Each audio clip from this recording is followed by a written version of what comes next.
Viewer, until a few weeks ago, few Indians had even heard his name. But the anointment tomorrow of Nitin Nabin as the BJP president is not just a routine change of guard.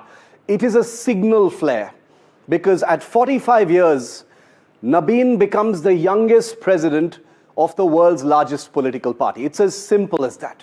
The fact that most of India didn't know who he was until precisely this point is precisely the point. Because this is not about celebrity politics or symbolism or branding that accompanies the packaging of certain other youth leaders. This is the BJP signaling a generational shift without sound and fury. Even to the BJP's worst critics, the party is quietly executing that generational shift, while its rivals are still arguing over new nicknames and brandings and Instagram reels. Contrast this with the Congress-led opposition.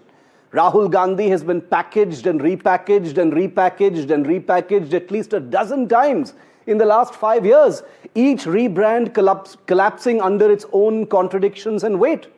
The latest label, would you believe, is Taleva because of the Tamil Nadu election, as odd as Jananayak during the Bihar election. Borrowed imagery, borrowed emotion, and borrowed from Rajinikanth of all people ahead of the election in the beautiful state of Tamil Nadu. Now look at the age profile for a moment, my friends, of the BJP's report card since it received that electric shock in the 2024 election.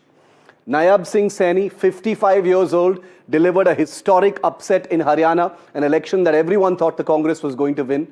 A few weeks later, Devendra Fadnavis, also 55 years old, scripted a political tsunami in Maharashtra in the 2024 assembly election. By the way, at 55, both Fadnavis and Saini are the same age as Rahul Gandhi. Then there's Rekha Gupta, 51 years old, taking over Delhi after a big BJP win a year ago.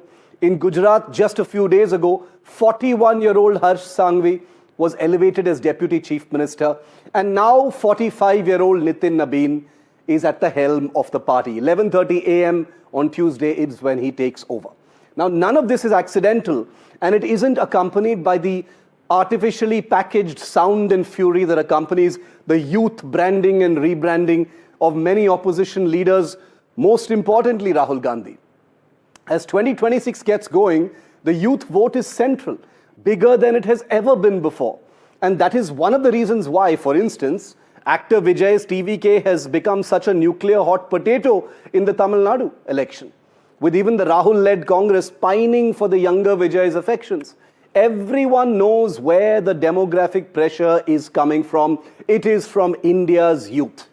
So while the BJP quietly builds its second rung with people like Nitin Nabin and others and plants the seeds of this generational transition, what is the opposition doing? Calling for a Gen Z revolution, hoping that young Indians will spill out onto the streets and take up the cudgels on behalf of a frustrated and dilapidated opposition, making awkward reels with students, hoping virality equals credibility. And remember, all this, while the BJP has consistently held that there is actually no bigger Yuva Neta or rallying point for Indian youth than 75-year-old Narendra Modi himself. So the war for youth isn't even a real war. As a big election year begins with a bang, and we saw what happened with the BMC, here's the real question tonight, my friends. Who actually has the attention of India's youth?